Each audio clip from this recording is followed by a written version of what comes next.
El asedio en la Franja de Gaza continúa. Los tanques israelíes ya se encuentran a las afueras de los hospitales de Al-Shifa y Al-Quds, que están cerca de dejar de funcionar por la falta de combustible. Israel sigue asegurando que esos lugares sirven de refugio a terroristas.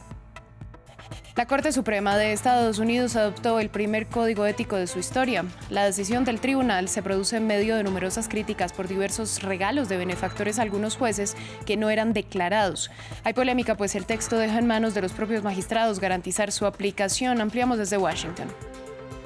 La Unión Europea acordó renovar sanciones contra Venezuela por un periodo de 6 meses y no de un año, al asegurar que hay pasos positivos y necesarios entre el oficialismo y la oposición, al acordar celebrar elecciones presidenciales en 2024. El gobierno de Nicolás Maduro condenó la decisión, la calificó de arrogante e ilícita. En France 24 estamos de vuelta con las noticias que marcan la jornada. Soy Valentina Torres Sánchez y es un gusto acompañarlos. Damos inicio en Gaza, donde el hostigamiento a las zonas hospitalarias es cada vez mayor. Los tanques israelíes están a las afueras de los dos principales hospitales del enclave, Al-Shifa y Al-Quds, ambos cerca del colapso por la falta de combustible para operar. Israel sigue argumentando que Hamás está usando los centros hospitalarios como instrumentos de guerra para coordinar sus operaciones. Incluso el ejército aseguró que hay indicios de que algunos rehenes fueron mantenidos dentro de un hospital. Ampliamos en el informe. En la ciudad de Gaza, los hospitales se han convertido en campos de batalla. Completamente rodeado por tanques israelíes, Al-Shifa, el hospital más grande en el norte de Gaza, ha suspendido sus labores. Hay una tienda con los cadáveres detrás del hospital. Se vio a perros callejeros atacando los cuerpos. Así que se ha perdido la dignidad por los muertos ahora. En los últimos 3 días, el Ministerio de Salud de Gaza ha asegurado que docenas de pacientes han muerto aquí, incluyendo varios neonatos. Mientras que las fuerzas de defensa de Israel parecen justificar su ofensiva hablando de presuntos rehenes en estas instalaciones. Bajo el hospital, en el sótano, encontramos un centro de control de Hamás y también un comando. Suicide bomb vests. Chalecos de bombas suicidas, granadas, AK-47, rifles de asalto, dispositivos explosivos, RPGs y otras armas, computadores, dinero, etc. También encontramos indicios que señalan que Hamás retuvo rehenes aquí. El segundo gran hospital en Gaza, el de Al-Quds, también dejó de funcionar. En medio del auge del fuego, las evacuaciones se han vuelto imposibles mientras cientos buscan huir de estos últimos refugios. Los medicamentos, el combustible y la comida se están agotando. Naciones Unidas asegura que a sus propias operaciones les restan 2 días, mientras la agencia rindió 1 minuto de silencio para los más de sus 100 miembros asesinados en Gaza. Esta es la mayor cifra de cooperantes muertos en la historia de nuestra organización en tan poco tiempo. De otra parte, Israel ordena a los civiles evacuar hacia el sur, en donde no hay ningún lugar seguro, de acuerdo con la población. Es horrible, no hay piedad. Los tanques llegaron a nuestra casa y la rodearon. Están usando todo tipo de armamento y artillería. Es el desplazamiento de 2023 y la Nakba al mismo tiempo. Aquí, en la ciudad de Khan Yunis, el lunes, la gente y los rescatistas continuaban buscando entre los escombros de una casa derribada en donde una familia de 8 miembros murió durante un ataque de Israel. Otro bombardeo cerca de Bani Suhaila mató a varias personas más, con niños entre los heridos en el hospital de Al-Nasser. En medio del asedio en la noche del lunes, Israel volvió a atacar el campo de refugiados de Jabalia.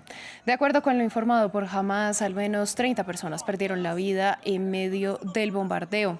El nuevo ataque se produjo solo 5 días después de otro en el mismo lugar que dejó 19 fallecidos. Según Israel, el objetivo son militantes de Hamás que operan en la zona. Desde Brasilia, el presidente Luis Ignacio Lula da Silva se volvió a pronunciar sobre la guerra entre Israel y Hamás.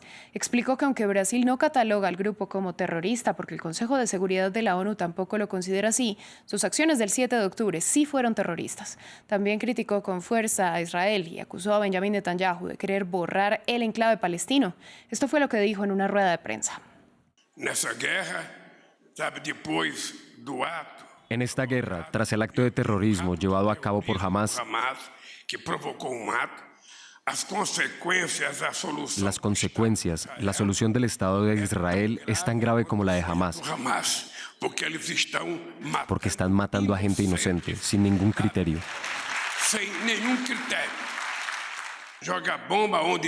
Lanzar bombas donde hay niños, donde hay un hospital con el pretexto de que hay un terrorista, no tiene explicación. Salvemos primero a los niños y a las mujeres y luego luchemos contra quien quieran luchar.